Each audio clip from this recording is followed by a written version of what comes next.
5 kilograms of tuna. Yan. Pinalot natin siya sa sa karton para may uwi. So, tatry natin itong i-butcher. Hati-hatiin. Kunin yung ulo, yung panga, at buntot, at posible rin pati laman loob. Maghanap tayo ng magandang recipe sa lamang loob. Yung ulo, yung panga, at yung ano niya, yung kalansay niya. Siguro naman hindi na to frozen. Na-defrost na to. Nabutan din tayo ng ulan kanina sa biyahe. At salamat naman, safe tayong nakarating sa bahay. So tara, try natin itong i-butcher. It's my first time to butcher a tuna. Okay, let's go.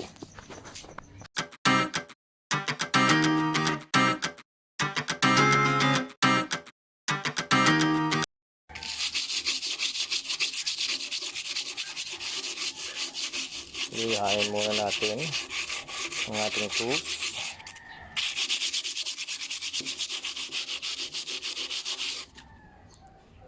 Being creative tayo sa ano,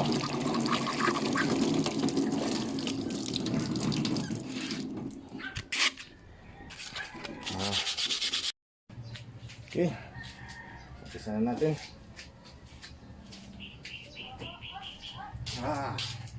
First, tanggalin yung buntot. Tanggalin yung buntot. Medyo laki-lakihan natin.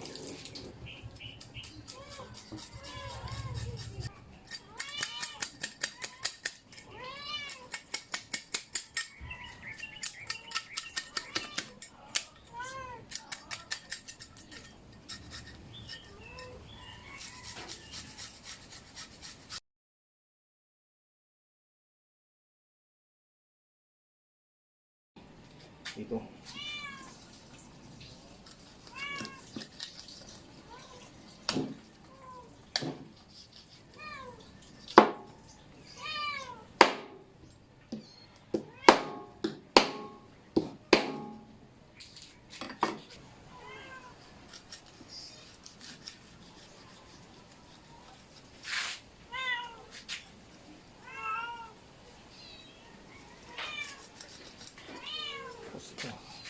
Pulin natin dito.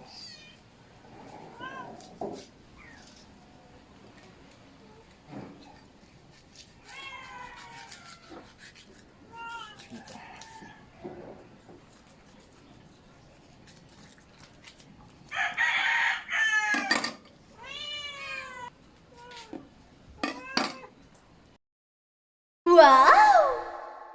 So, ulo na lang. Paano natin tatanggalin? Ito.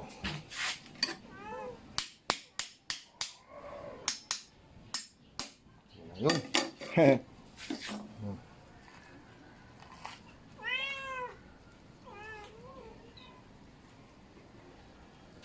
So, ito. Ulo. Tanggal na pati biduka.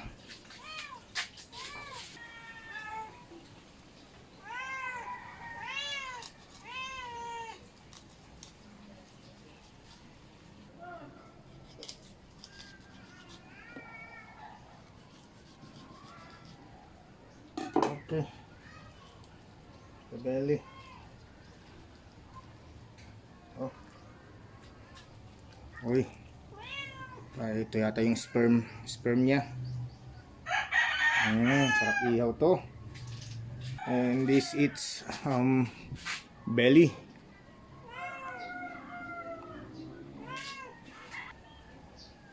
So try na natin siyang frozen. Slide ko siyang ganito hanggang ma-feel ko yung bones. Yung bones niya.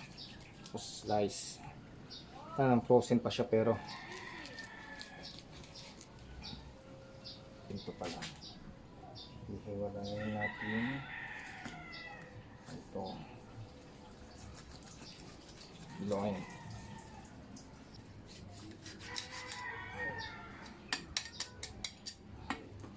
Dalawa.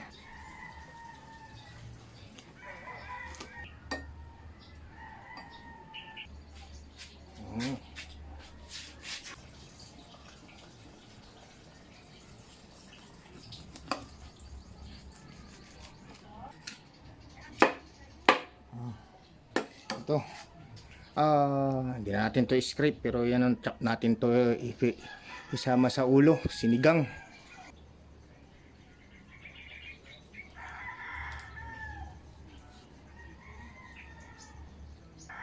Lagay din natin sa sinigang o sa sabaw.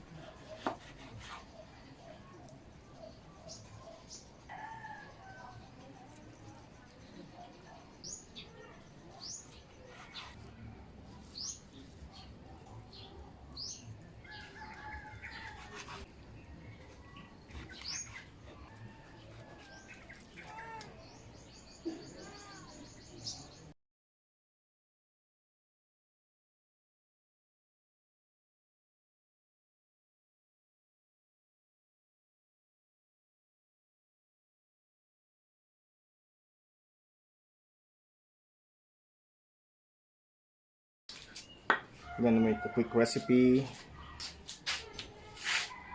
What is this?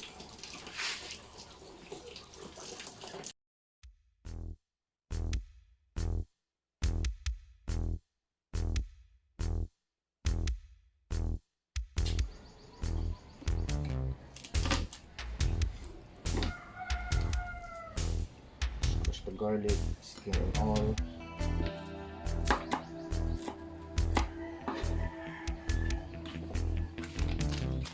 Pepper, salt, and lime.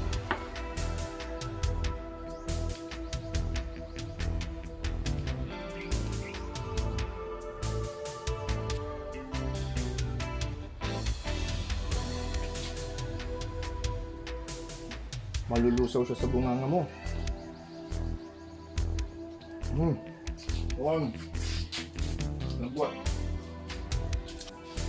So normal. Style. Una pa nga. Nga.